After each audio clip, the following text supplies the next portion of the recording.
It's race week again, and this time we are in Belgium. Spa is one of the most iconic tracks, but ramping up to this weekend, there are plenty of crazy news to address. Some regarding Red Bull and their PR disaster, let's put it that way. There are some driver rumors that are intensifying, and Red Bull now again have brought up this engine ADUO upgrade debate because Ferrari and Mercedes seem to be strong on every track and they are bringing more upgrades as well. So let's talk about all of that in this video. Hello everyone, welcome back to the channel. My name is Anderson, your source of all updates, all things Formula One. We are in Spa this weekend. When we think of Spa, I think 90% of the people imagine the Eau Rouge and Radion corners. These corners have taken lives of people as well, and they've caused so many crashes. This track has so many iconic corners, but I think it gets even more crazy when the track is wet. The biggest talking point of this year's Belgian GP is the fact that there are 5 designated active aero straight mode zones right in the track. So in my next video, I'm definitely going to spend a lot of time talking about Spa as a track and how the current regulation cars with their deployment and their issues, how they will fare in the track. So subscribe if you want to see that as well. But today we are starting the conversation on the Macarena Wing. Yes, the same wing that almost tried to kill Max Verstappen twice. In the last video, we did speak about how FIA is doing some investigations on that wing and it was becoming a safety concern, especially after Max Verstappen's crash with the Red Bull. The biggest difference between the Red Bull rear wing and the Ferrari's rear wing is not just the directions in which they open, it is also on the actuators as well. Red Bull's rear wings kind of flip open backwards, whereas Ferrari's wing, they open all the way 200 plus degrees and they kind of flip upside down. Now, the other big difference is the actuators themselves. What is an actuator? Actuator is the mechanism which basically flips the wing. In Red Bull, the actuator is right in the middle of the wing. You will see one extra line in the middle of the wing when it opens and closes, whereas Ferrari, the actuators are on the side, so they twist the wing open and shut. So there is a lot more empty space in between the wing because there is nothing blocking right at the middle. Ferrari do have the more complicated solution and they do have the most travel during opening and closing because the wing moves a lot, but they seem to have no issues at all right from their testing in Bahrain and from Miami. Their rear wing has been a standard part of all of these tracks. What is being reported now is that Ferrari is bringing an even more upgraded, more aggressive wing to Spa. They are calling it the Macarena 2.0, unofficially of course, not officially. Sources have confirmed that it is giving an additional 11 kilometers per hour in the top speed, especially in the straights. While the FIA's investigation gave us a little bit of a scare that the wing might even get banned, FIA have partially given an update. They are not necessarily looking to ban the wing. They are definitely saying banning is not the right way to go about this, but they are looking for other ways to restrict movement or restrict the time in which the movement happens, just so that it can be a lot more safer to the drivers. They are looking at a 0.4 second gap within which the wings have to open or close, right? Not the entire opening and closing mechanism, just the opening. That motion has to be completed within 0.4 seconds. Now, this is not fully 100% confirmed yet. This is one of the possible solutions that FIA is thinking about. I'm sure we will get an update from FIA very soon, but for now, the Macarena wing is not banned. We were contemplating about this last video. Ferrari are not getting screwed here, but more than that, Ferrari were like, watch and learn. This is how you actually do a rear wing, and they are upgrading it even more. McLaren also are planning to bring a new wing eventually at some point, very similar to the Macarena wing, but Red Bull seem to not have figured out what kind of issues they have with the wing. A lot of people are pointing out the small gap in the opening and the closing of the rear wing where Max would have tentatively lost a lot of downforce, but that's again all speculation. We don't publicly have a lot of data on this, which brings me to what Red Bull is planning for the current weekend. The latest update we have is that they are going back to their original wing for Spa, and before they fix the problems with the wing, I don't think they are willing to put Max in danger again, considering this is Spa of all tracks. And there was a lot of other discussions from Red Bull and about Red Bull that was happening in the media side of things, specifically a couple of comments that were made by team members of the Red Bull ecosystem. So let's get into that. So earlier in the week, when Max leaving Red Bull rumors were heating up, a couple of comments from the Red Bull garage side caught a lot of attention. The technical lead at Red Bull, Pierre, Wache, made a comment that said that Max points out the little details that affect him a lot more than other people, and we don't usually find these problems in the simulators. And the problems that are being highlighted by Max are not really obvious in the simulator at all and are very, very tiny things. Now, till here, it was fine, but then he made a couple of statements that triggered a lot of conversation. He mentioned that the potential of the car is the same, and Max wants a car that he can win with. Now, I'm sure that these comments can be interpreted in many different ways, but most of the people interpreted it in the negative way. This comment just came across as if Pierre Wache was giving an excuse to not develop the car, right? The car has its potential, but Max is asking for too much, or that's how it comes across. I do believe that there is a misunderstanding here, because Max being the best sensor is pretty much their biggest asset in car development, right? A lot of folks bring up this point, which is Max can only win in the fastest car. The reality of Formula One is that drivers who eventually tell the team how they feel, and drivers who are really good at conveying that feel in the car, conveying how confident they feel back to the engineers, and the engineers who are good at converting that feel into data and making changes, they are the ones who end up winning championships. So when a driver gives feedback and the feedback works and the car improves and makes him a lot more comfortable, suddenly the conversation then becomes, oh, the car is built around this one driver. And that is exactly how a winning constructors and a winning driver combination work. Formula One has a lot of good drivers, but the best drivers are always the ones who are really sensitive to the feel of the car, and they are the ones who actually get the best out of the car. And to get the best out of the car, you need to change the things that don't make you confident or comfortable, or you feel like it doesn't work. Lewis is doing the same thing right now with Ferrari, and Max has been doing it with Red Bull for a while now. The problem here in Red Bull is the politics. Max is always critical of things when they are not perfect, and he has been like that even when he's winning and when he's not winning. He has been like that for years. But the way the new Red Bull team is handling it, especially with all that exit clauses that are triggered right now, is the point of frustration. I'm not sure if Pierre Wache implied that the car is good here, but the older Red Bull team would have never made these kind of comments, especially comparing Max and the simulator data. And also, we never got a public reason or even an acknowledgement to why they decided not to listen to Max about the engine swap in the British GP, right? These little things eventually add up. But if we take a step back and see the overall picture, I do believe politics are slightly exaggerated too. Max genuinely doesn't have a great offer outside of Red Bull to even consider leaving without a fight. And to be honest, the car development is pretty much in the right direction. It is just the ironing out of these details that is important, especially with the rear wing and the two crashes that happened. At least even with all of these flaws, he made it look like the third fastest car on the grid. He almost got a podium out of it. I do believe that these are all frustrations that come out of any kind of a failed weekend, but the fact that Red Bull went public and some people have made some statements on the outside, they probably never spoke to a media about it. They just happened to say it out loud and then got captured by the media. So I'm sure the team is already looking at fixing all of those issues and making sure Max feels confident and comfortable in the car. As an aftermath of all of this over the weekend, Red Bull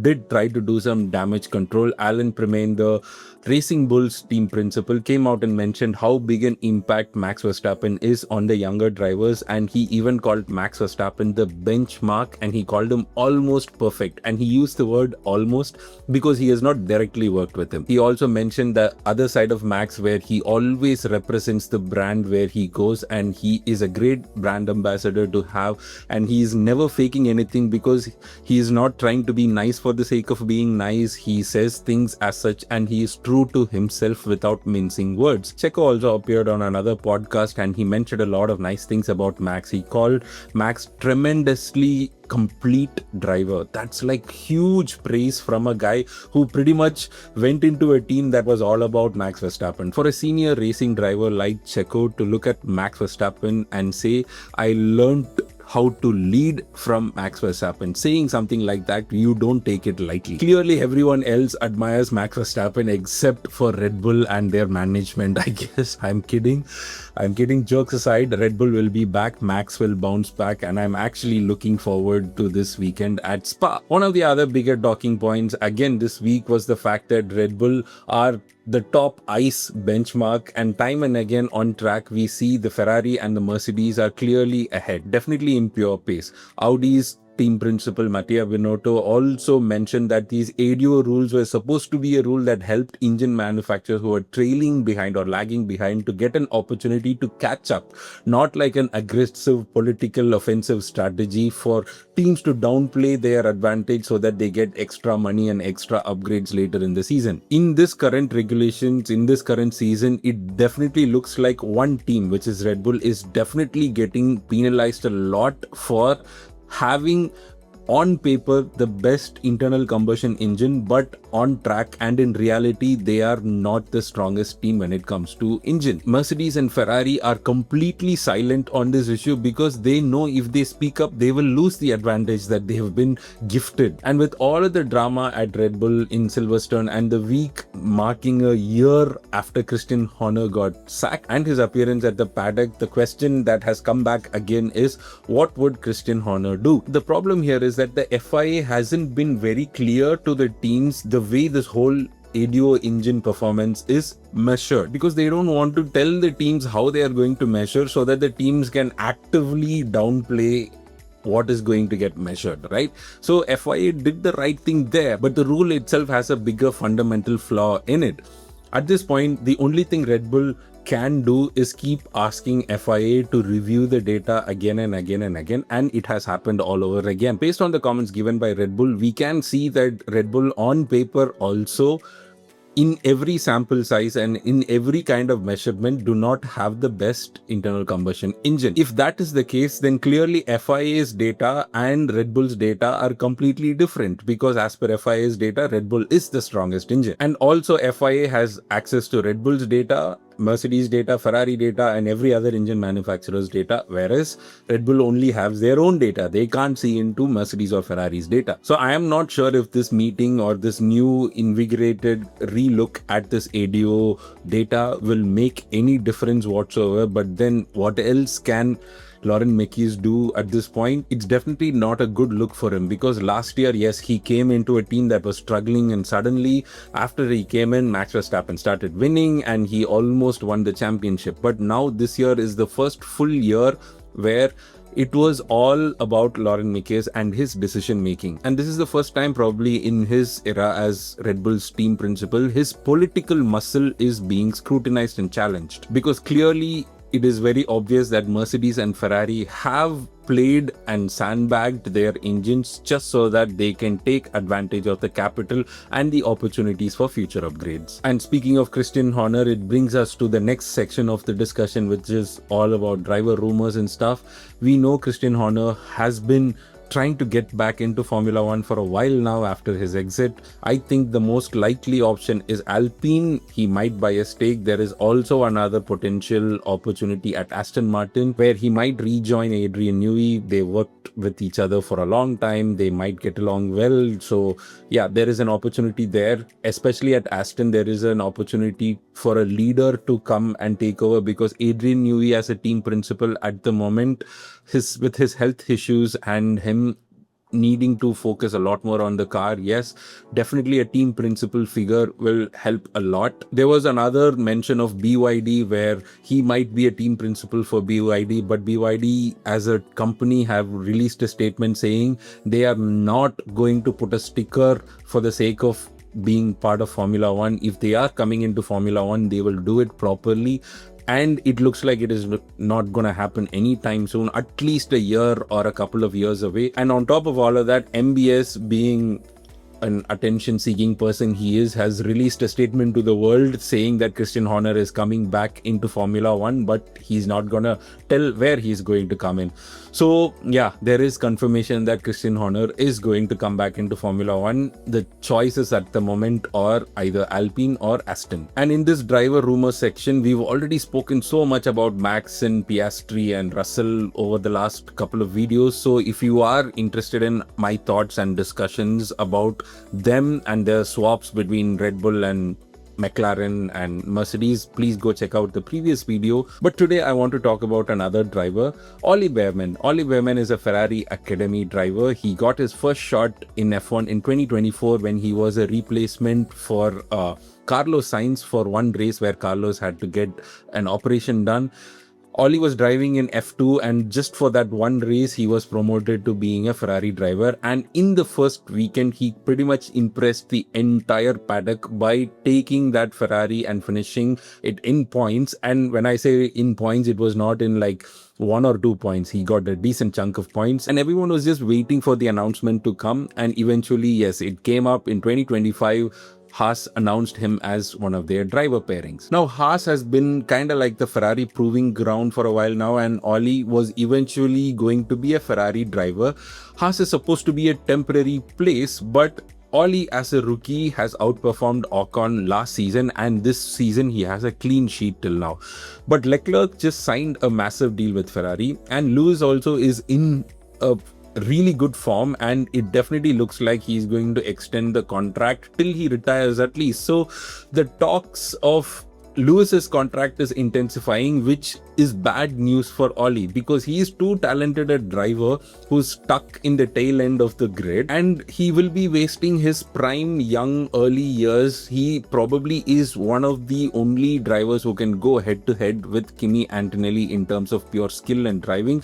And look at what Kimi is doing. He's leading the championship. They were really good drivers in F2, and look what he is up to. So one of the rumors that had come up is that Ollie Bearman was potentially considered as an alternative replacement for Red Bull if Max leaves the sport. If Max moves to McLaren or any other team, there is a potential driver swap that will get prioritized. But if Max is leaving the sport, yes, Ollie Bearman is definitely one of those options. Why? Because Laurent Mekies used to be in Ferrari, and he was the guy who signed Ollie Bearman to the Ferrari Academy. So there is some connections that is already existing. But the question still remains, let's say if Max stays with Red Bull, that still leaves us with Ollie Bearman stuck in Haas. He's too talented for him to be like spending all his time in Haas. So what other potential options are there? I think this is a really interesting storyline for us to look at during the summer break. I really don't have any other answers, but Ollie will definitely be moving on from Haas as soon as possible. The silly season is already on the way, but the summer break will get started in a few weeks, and we will only have a lot of driver rumors to discuss about it.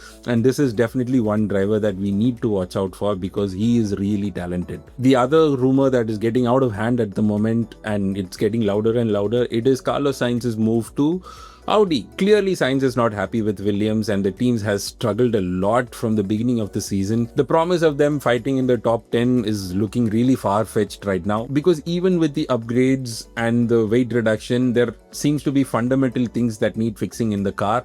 This was also the first real test of James Vowles as a team principal, because he in essence inherited a team and he told the last couple of years, yeah, we are going to focus on 2026, and they just did not bring upgrades to the car for the last couple of years, and they've spent so much time and they still are really poor in performance. If Carlos moves to Audi, Hülkenberg looks like the potential driver who will be replacing, and I think at the rate at which this rumors are spreading and getting louder, there will definitely be a statement either from Williams' side of things or from Sainz's side of things discussing this rumor.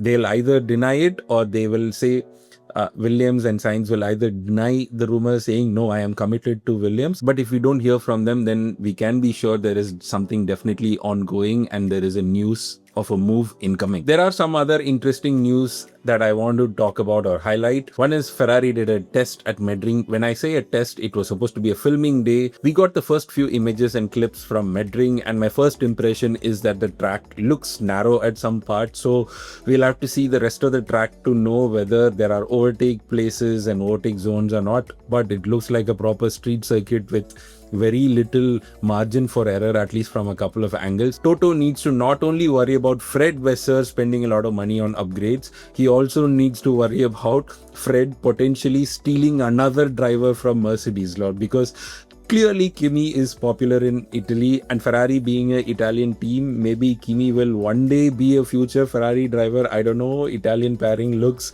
absolutely possible, but this picture is absolutely wholesome. Fernando Alonso has also expressed a lot of concerns about Spa, and we will discuss about Spa in detail for our next video. But before that, I have a massive announcement.